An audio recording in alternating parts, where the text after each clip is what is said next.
Você acha que essa idolatria política é nova? Não. Sempre teve muito isso. E quem é parte, né, os ídolos da idolatria, eles adoram isso, né? Então, exatamente isso. Eles alimentam todo o tempo isso porque é a razão de existir e a objetividade de se fortalecer. Um se fortalece com a existência do outro, né? Então, não tenho nada contra quem fez suas escolhas, não. Flamengo precisa do Vasco. Agora, eu tenho uma questão que é o seguinte, que eu acho intrigante, que é, você tá falando aí do projeto, da racionalidade e tal, e eu ouvi uma galera de marketing, eles estavam falando a respeito de vendas, mas eu acho que isso deve acontecer com o ato de votar também. Que é, as pessoas compram pela emoção e justificam pela razão. Então elas ficam emocionadas, impactadas pelo marketing, aí compram lá um telefone de 15 mil reais, depois, não, mas é porque a câmera é assim, depois ela vai racionalizar que a não escolha pode pagar dela, né? Entendi. E pelo que você defende, a gente vê o Ciro falando e tal, vocês vão muito ali, números, metas e tal, não sei o quê, ou seja, é muita razão, mas por algum motivo que eu não sei explicar, verdade. Por isso que é intrigante, não toca, né? Não vai na coisa da emoção, seja ela qual for, sei lá, o medo, a esperança, não sei. Qual o caminho para aliar esse discurso que é extremamente racional e técnico e pragmático, é isso? Com as pessoas sentirem também esse discurso, não só interiorizarem racionalmente. Tem como? Eu nem sei se tem. Não, também não sei não. Mas eu digo assim, olha só, né? Em que mundo estamos, né? Quando você fala que quando as pessoas não entendem a imensa emoção que tem em você criar emprego. O desemprego é uma das situações mais dramáticas da vida em sociedade. Você perde o brilho no olhar, você desespera. Quantas e quantas, né, vezes de violência extrema que tem a ver com a miséria humana. Pobreza nós passamos na infância, miséria humana é outra coisa totalmente diferente. Então é triste quando você está numa sociedade em que as pessoas não se emocionam com a possibilidade de você criar vagas num berçário, numa escola, você ter ensino integral, né? Você ter o respeito à infância. Eu digo sempre, Jeff, que o único momento das nossas vidas que não podem ser substituídos é a infância.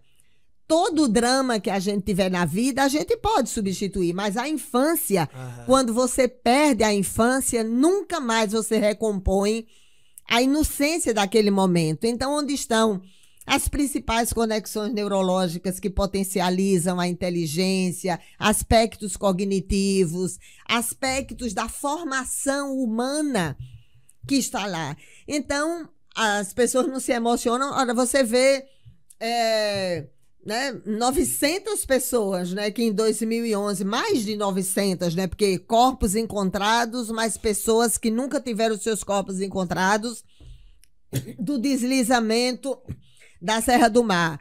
E você não esquece isso, não se emociona com a possibilidade de gerar, de criar habitação popular num país que as pessoas morrem de frio. Num país onde você passa na calçada e você vê uma pobre pessoa em situação de rua. Quem faz trabalho voluntário, muitos de nós fazemos, sabemos o que é a angústia imensa que dá de você andar no centro de uma cidade e tem um monte de loja fechada e a vontade que você tem de espaços fechados, de casas fechadas, e você podia abrir aquilo, separar, você vê uma pessoa em situação de rua cobrindo o seu cachorrinho, né? Vários cachorrinhos cobrindo. Então, por que você não tem abrigo para a família? Como é que a pessoa vai? Não, eu não vou. Você diz, por que não vai para o abrigo? Pelo menos hoje que está mais frio. Vou não. Lá tem, aí diz, lá tem estuprador, tem ladrão. A pessoa que está na rua. Por quê? Porque não tem os de família.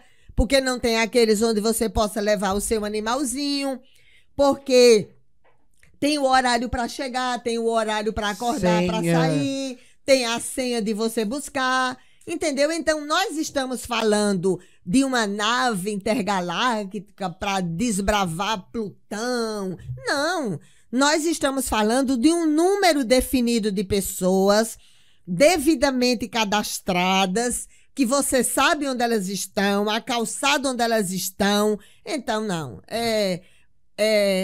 Eu fico angustiadíssima quando as pessoas, assim...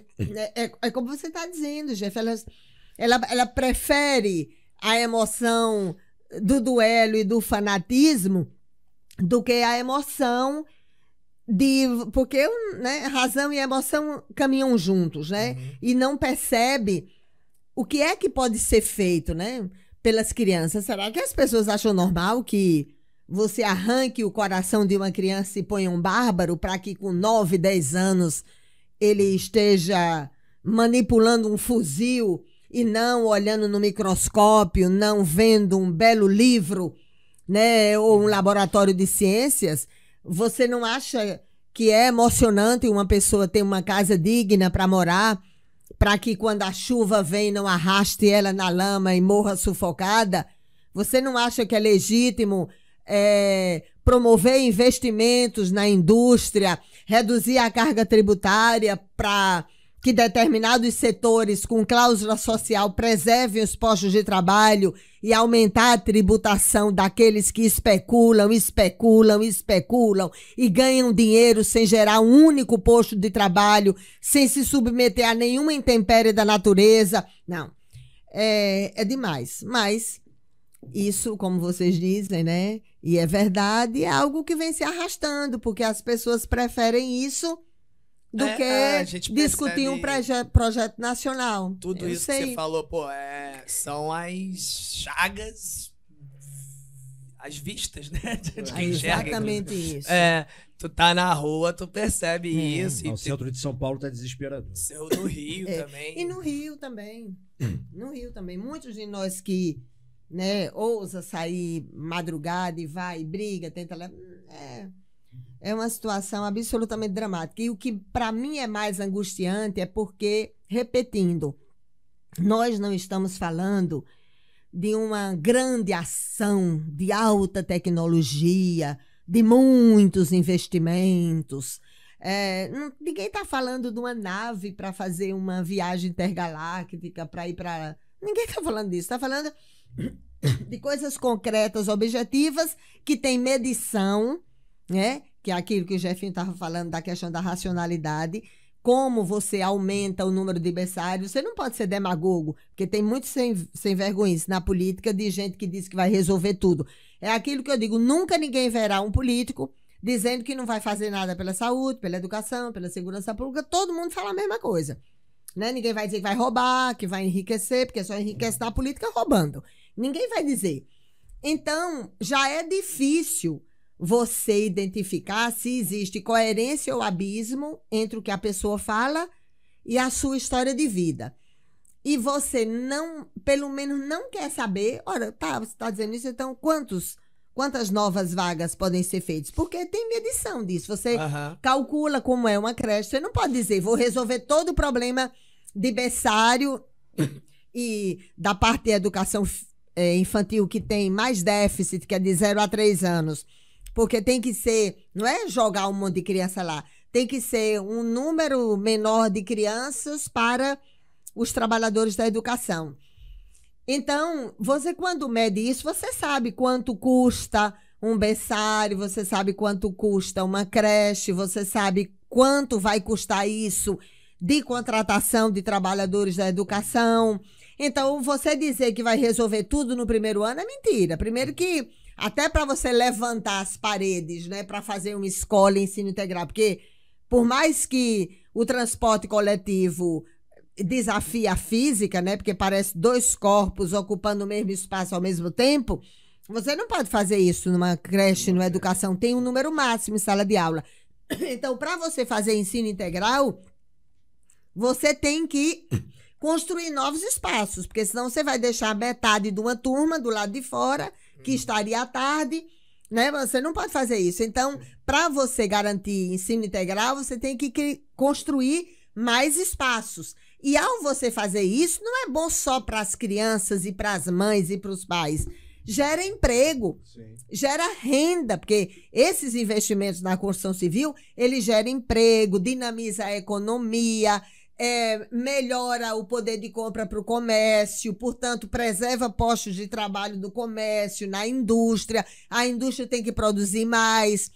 Então, isso são metas muito claras que podem ser feitas. E se a população não se contentasse só no processo eleitoral, ficasse fiscalizando, né? Eu sei que é difícil, eu sei que esse papel de fiscalização, monitoramento e controle, quem tem que fazer são os legislativos, quem tem que ir lá dizer, olha, no primeiro ano estava aqui no orçamento, no plano plurianual, na lei de diretrizes orçamentárias, estava lá no orçamento dizendo que vocês iam criar um número de vagas ou investir um determinado recurso. Aí chega em setembro, só tem 20% da execução feita, e aí depois diz que não dá mais para fazer. Então, eu sei que isso é papel do legislativo. A fiscalização, monitoramento e controle porque a gente até já tem muita lei boa. Se cumprisse com todos os problemas que existem, mas se cumprisse tudo que já é lei, já está na legislação em vigor, já está no conjunto de normas técnicas e rotinas, se os gestores, né, se a política, de uma forma geral, abrisse as gavetinhas, né, e tirasse, né, não abrir as gavetinhas para pegar grana suja, né, para enriquecer, mas abrisse as gavetinhas e visse o tanto de projeto que tem, se a lei de diretriz e base da educação fosse cumprida, minha nossa, a gente estava numa revolução de conhecimento, de educação, porque sempre, vocês acompanham isso, de vez em quando não tem isso, uma nova meta, aí daqui a 10 anos a gente tem que ter um número de crianças na escola. Aí quando chega lá no 10º ano, aí faz um novo plano de mais 10 anos, sem analisar, sem responsabilizar, sem denunciar porque é que não foi cumprido. E quem é que se perde no meio do caminho? Os mais vulneráveis economicamente, esses é que se perdem no meio do caminho, né?